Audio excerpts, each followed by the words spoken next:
When did you first meet Jacinda Ardern? Did you meet her in Wellington, or have you known her? No, in London.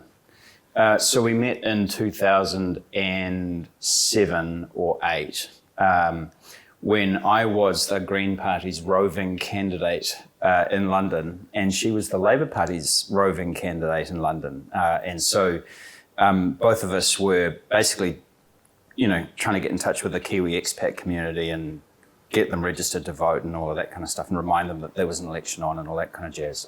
I was about number 36 or something like that on the Green Party list, and when the Labour Party list came out, she was in a high enough position to get elected. Because Grant actually stood aside from the process because he was quite confident about Wellington Central, so he actually kind of made his slot available to her.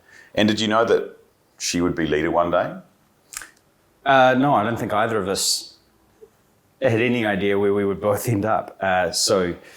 No, she certainly didn't give me that impression. I mean, it's not that I didn't think she was capable of it. It was that she didn't show any sign of wanting that kind of role. Because she was the president of the International Socialist Youth or something like that. Yeah. That's a leadership position. First time I met her, which was at a sushi bar in a London railway station, and she told me that, and I said, I didn't know they let socialists into the Labour Party anymore, which... if I'd realised how life was going to pan out, I might not have said, but there we go. Yeah. I like that. She was an accidental leader. Yeah, I never got the impression that she was ever interested in that role. Like, she really wanted to make a contribution, especially around child poverty, and, kind of obviously would have wanted a ministerial role that would have given her the ability to do something about that. But I never saw any sign that she was interested in the leadership. When did you first see Jacinda Mania in the flesh? Actually, there's Steve Braunius runs a press club, knees up, basically.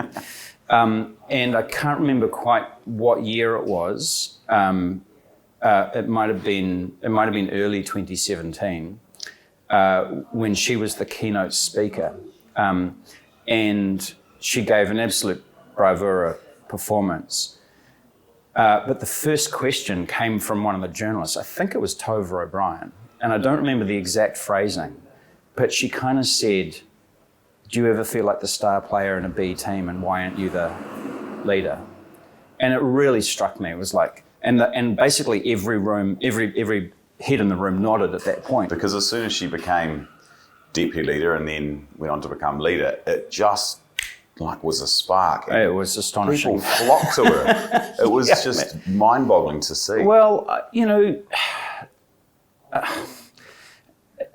look, it is really hard to say, but my theory, and it is only a theory, is, we were towards the end of a 3-term Conservative government. They were popular, right? They were, kind of doing pretty well, but they're kind of, they were underinvesting in public services, underinvesting in solving kind of social environmental problems.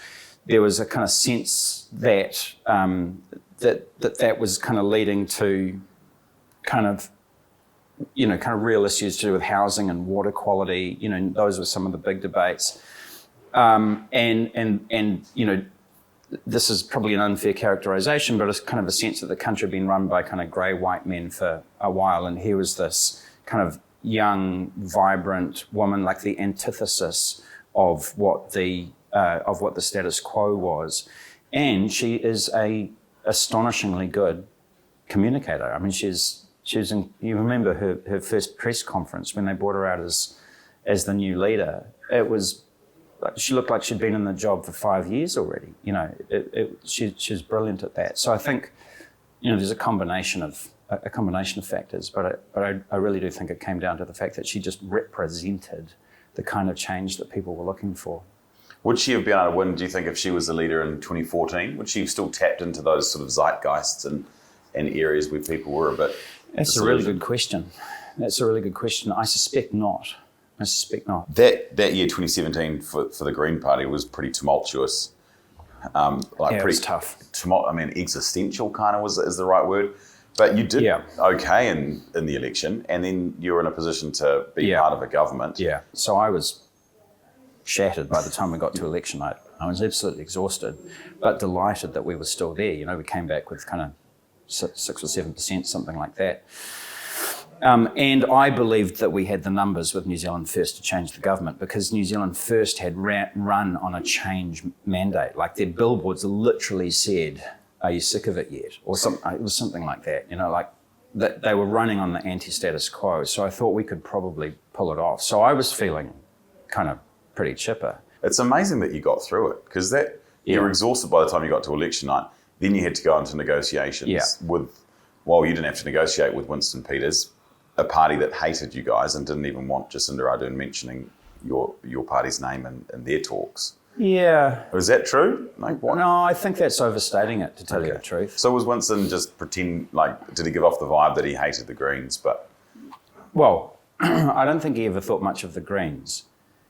I was careful to try and sort of maintain respectful language, and he did the same. But he was very clear that he viewed us as essentially an extension to the Labour Party, which isn't true, but I think that was his view of it, and that we were therefore Labour's problem to solve in terms of ensuring that our votes were there for the confidence and supply. And he really saw it as very much a two-way agreement. And which actually is also not true, right? Because our votes were needed for everything. During those negotiations, what was Ardern like? The whole thing was sort of so delicate with relation to New Zealand First. And there are some conversations that are very difficult to have when you've got a five-a-side negotiation. There were times when I would have a kind of a private conversation with Jacinda or Grant, and that was where some of the stuff, you know, where we had to kind of, there were some difficult conversations, you know, as you can imagine, that needed to be had there. The thing that I most admire Jacinda and her team for is the fact that they were able to have, you know, they kind of had these two-way conversations, because Winston insisted not only that she not tell us about what they were negotiating with New Zealand First, but he didn't want to know what we were negotiating with her. And so it really did entirely come down to them to kind of guess what was a red line for us versus what was a red line, because, you know, she would kind of say things like, you know, hypothetically, if this was on the program, how difficult would that be for the Greens, you know, without, you know, so it was a daft way to run a negotiation. I mean, we should have had just the three of us in a room. That would have just made way more sense. So it's miraculous that you actually got there. I think it was, yes. I'm not given over spiritual metaphors, but yes, it was quite miraculous. Yeah. What was Winston Peters like? I mean, now he talks quite horribly about that time in government. I mean, he refused to have an interview to talk about it. He's like, no, I'll stand by everything that I've said. But he talks like she was a bit of a monster, and that he was the thorn in the side of her. Is that all talk, or was he the thorn in the side of Jacinda? For the first sort of 2 years of that first term, there were some really difficult moments with New Zealand First over a kind of whole swag of things. My observation of him was that he was always respectful and deferential towards her as the Prime Minister. And it's kind of astonished me, the difference between his attitude towards her and his attitude towards Christopher Luxon, with whom he's now in, you know, kind of coalition. How so? Well, I mean, I don't remember, if you remember when the coalition government was announced for this government, and the three of them came out. Yes, and he had this look on his face, right? Like he kind of actually leaned on his desk and kind of, you know, and it was completely disrespectful towards Christopher Luxon. And you know, there've been a number of cases where, you know, there's sort of been these kind of undermining moments. And that I'm just curious about. Like, it is quite a different kind of situation. So anyway, he was always personally respectful. We had very, and I actually always had a very kind of respectful personal relationship with him. I had a very difficult relationship with some of the people around him, and there was a lot of kind of behind the scenes battles that that were fought over any number of kind of policy positions that the government was taking. Before the big one on March 15, the day before that, you were attacked and assaulted. Yeah. So there was a sequence of things that happened inside a 36-hour period. So I was walking to work and had an altercation, was punched and knocked over by this guy. And then, and whilst I was kind of heavily bruised, thought I was okay. And it was still quite early in our government, and I had this real anxiety about getting my cabinet papers through, and it was a Thursday morning. I had to get to cabinet committee. So I kind of went to cabinet committee until I started bleeding on my papers. And then Grant just came over and said, "You have to go to hospital." And so I was like, okay, I'll do that.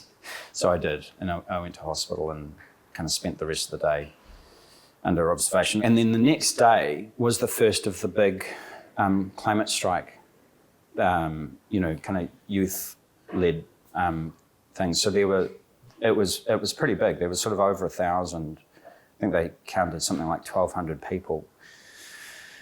And that was the first of, people kind of wanting a really strong zero carbon. So I kind of had to go out and front that, and then and did, and kind of welcomed them all to Parliament, and tried to encourage them to go on. And then I went inside, and we were doing, it was kind of my first interaction. There was a little kind of posse on the tiles, and all of a sudden, all the journalists started getting messages, and it kind of dissolved. So what's going on? And somebody said, "Oh, there's been a shooting in Christchurch." So it kind of, and then, obviously that was kind of one of the most traumatic days in the country's recent history. And the rest of that is history, as they say. And the next day you went down, I think, to Christchurch. Yeah.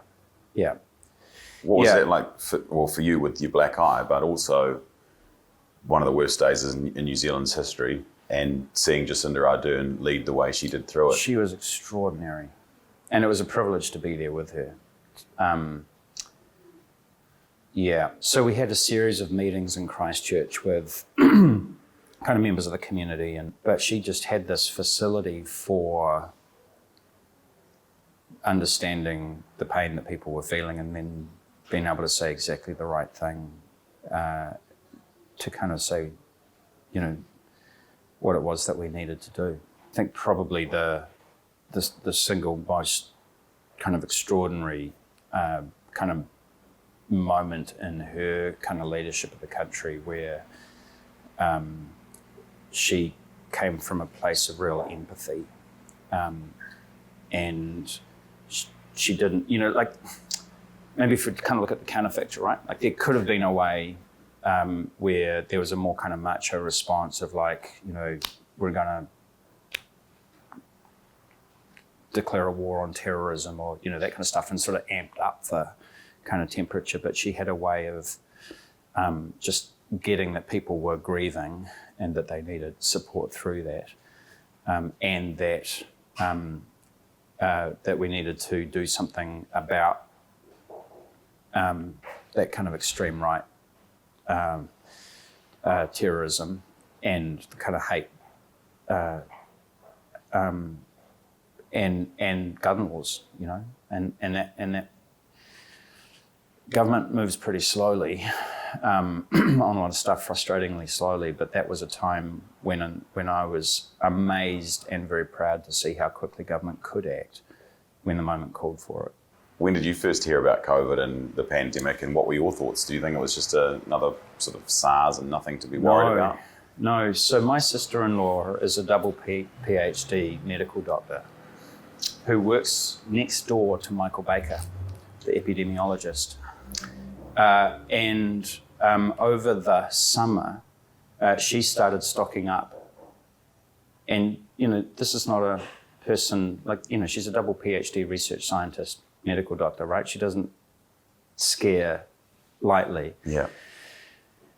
And I remember going to see Grant must have been, and again, my sense of dates is really poor, but maybe kind of mid to late January, as the news was starting to filter out from kind of, Italy and other places.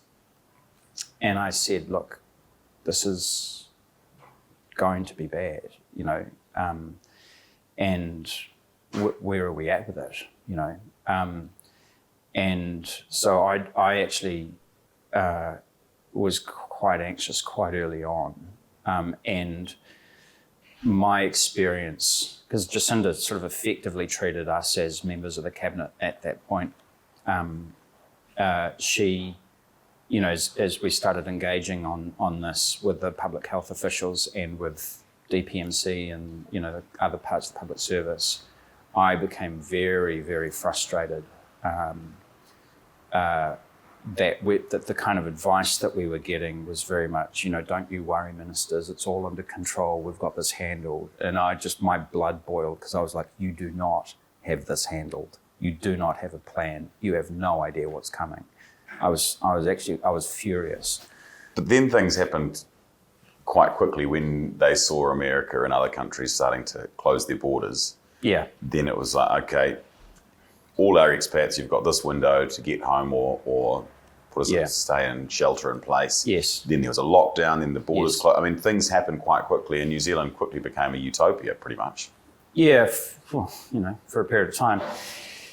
Yeah, I mean, the critical thing was, you remember that there were these charts, right? There was there's the high curve, and then there's the low curve with the dotted line, that kind of famous, I can see the look. Which line do we want to be? Yeah, that's right. Yes. And the idea was, originally, there was this sort of plan, which other countries were observing, which was you just try and manage the number of cases that you have so that at the peak, it might be quite long, but the kind of the peak is within your capacity to have people in ICU, right? So then it comes down to, what's your ICU capacity?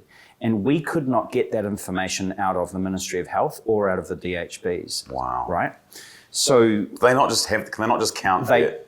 Well, if they could, we weren't hearing it, right? So if anyone's surprised why Andrew Little, when he was the health minister, amalgamated the DHBs into a single entity, that's why. Because the response to the pandemic was appalling. And we eventually found out, it took ages, and it took people going around the system to find out, that we had something like 40 or 50 ICU beds and nurses to manage them in the country. In other words, our level of capacity was below any level at which we could have COVID, right? There was basically no safe level. And that was when we switched to the elimination strategy, because we said, actually, we cannot have this here at all, because we do not have the capacity in the health system to deal with it.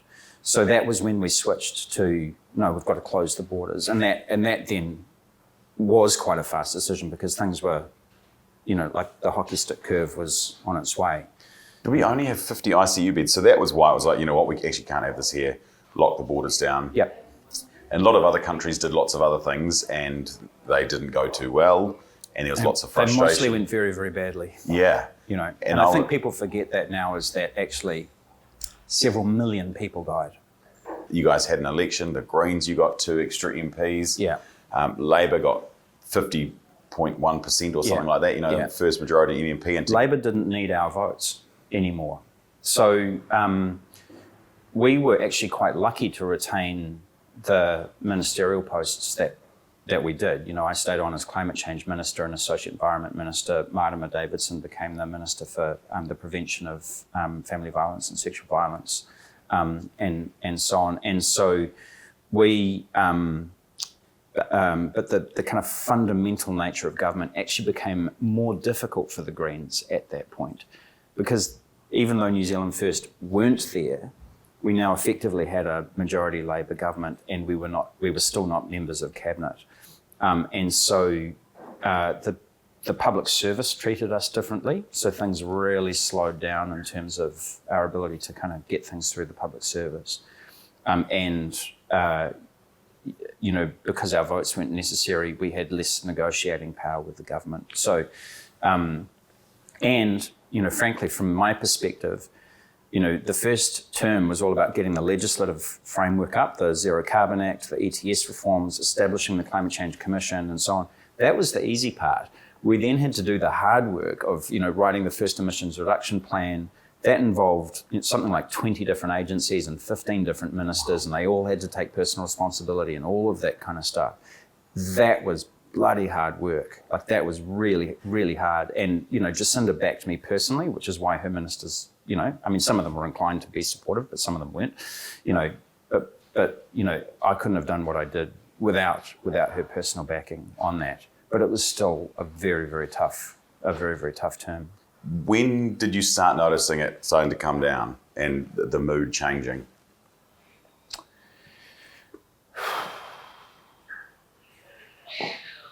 Well, I still remember Jacinda ringing me to say, we've got a case.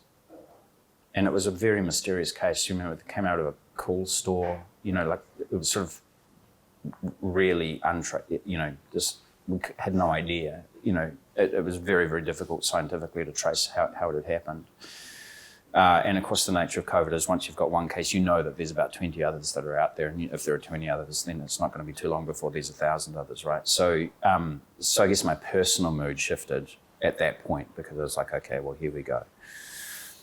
And I think that was probably when the mood started to shift, because, there was this ebullient sense, that we'd all taken one for the team, and the team had won, and we'd beaten this thing. The lockdowns in Auckland went on for ages, and then businesses and hospitality, and just people getting angry at the lack of freedoms, and still the mood was turning quite significantly. Yeah, in the it was. And I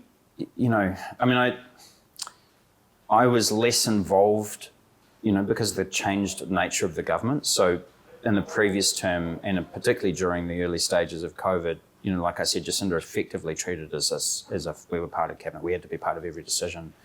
We were on the emergency COVID committee and so on and so forth. Afterwards, it was kind of, we were not involved.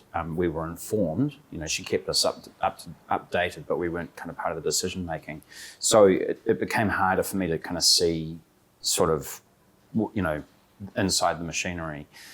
But I got really, really angry with some of the kind of media personalities and politicians who I thought were really kind of exploiting in bad faith the kind of feelings of kind of fear and insecurity and so on that were present in the country. And it kind of, it looked similar to what you could see in other countries around the world, and you could see that there were bad faith actors that were kind of amping things up on social media.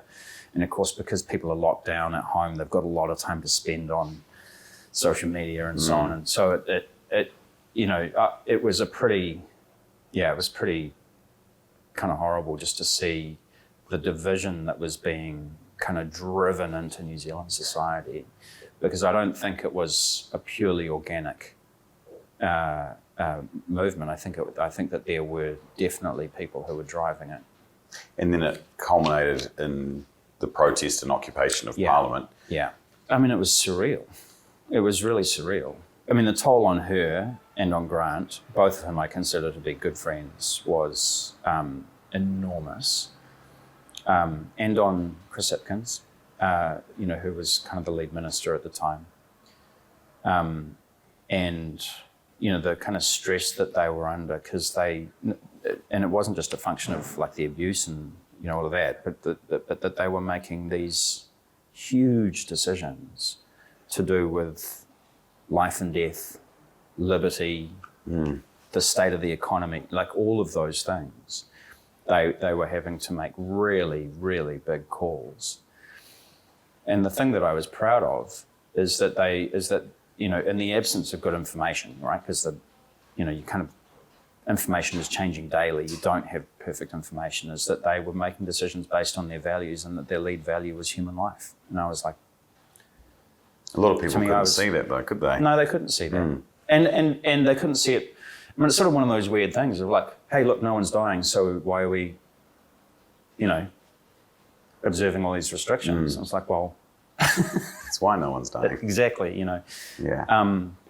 If we'd had 25,000 people die, which is what the projections were, you can bet that people would be pretty upset about that too. Like, why did you let my family die? Throughout 2022, there was just so much on the agenda, so much reform all at once, and on top of a country that was already starting to get fed up. Yeah. Was that the year that it all came undone? Probably, yes. I mean, I sort of said before that throughout the 2010s, when you had the key government as a sort of a conservative status quo government, there were a lot of reforms that they didn't do. So I think there was kind of like a pent up kind of need in the system for some things to happen that kind of had to happen. Then you had kind of, Labour and the Greens, who are reformist parties, wanting to do their own stuff as well, on top of the stuff that kind of hadn't been done that needed doing. And then you had the pandemic on top. And then, frankly, we have a public service that is almost incapable of delivering, because over the last 30 years, it has just been progressively ground down to the point of ineffectiveness. And so it was an incredibly frustrating time. And I, frankly, by about halfway through the second term, I was pretty convinced we weren't going to get a third term. Like, just look at the numbers and kind of go, well, I can get a sense of where this is going. She really did believe that they could win a third term. She said, when she resigned, that she said something, I'm not leaving because I think we can't win, I'm leaving because I think we can. And I don't have the personal capacity to lead us through a third term, and so now is the time to switch to someone who does. So she didn't jump a sinking ship, she just jumped because she was burnt out. Yes. She was just exhausted. Did she tell you that? Yes. Just lastly, what do you think about the enduring hate and rhetoric and vitriol that's still directed at her 2 years on? Is it sexism? Is it tall poppyism? What do you think it is? I think there's and people are going to hate me for saying this, I think there is an undercurrent of misogyny in this country that has been, it's as old as the hills, right? It's been around kind of forever. And that that sort of enraged her leadership, a young woman kind of leading the country, just kind of enraged some people. And then I think, of course we've had female prime ministers before, but I think the other thing that we've got now that we didn't have then was kind of this really toxic social media environment where you've got a decline in a kind of social consensus, which is like when we all watched the 6 o'clock news and that was the source of our information. Not surprisingly, we had a more common view of the world. Now we've got this incredibly fragmented kind of view of the world where there are, kind of groups in society who just have different understandings of reality. And I think we used to be proud of the idea that in politics, you could say we generally want the same outcomes, but we will have often quite sharply different views about how to reach those outcomes. But at least there's kind of a view that we're kind of wanting to move in the same direction.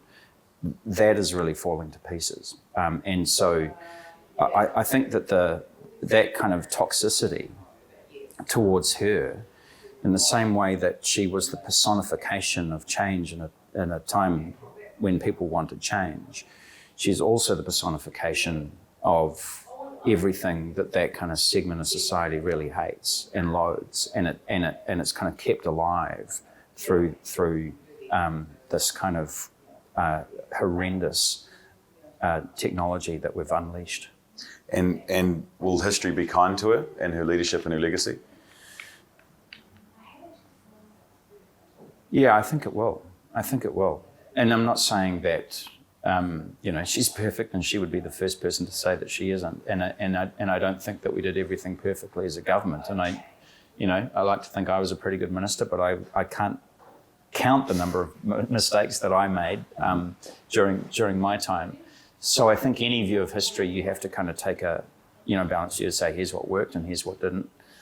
But when you kind of look back at that 6 years, it was a brief shining moment in our history where there was hope that things could be different.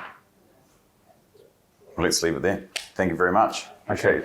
That was really good. No worries.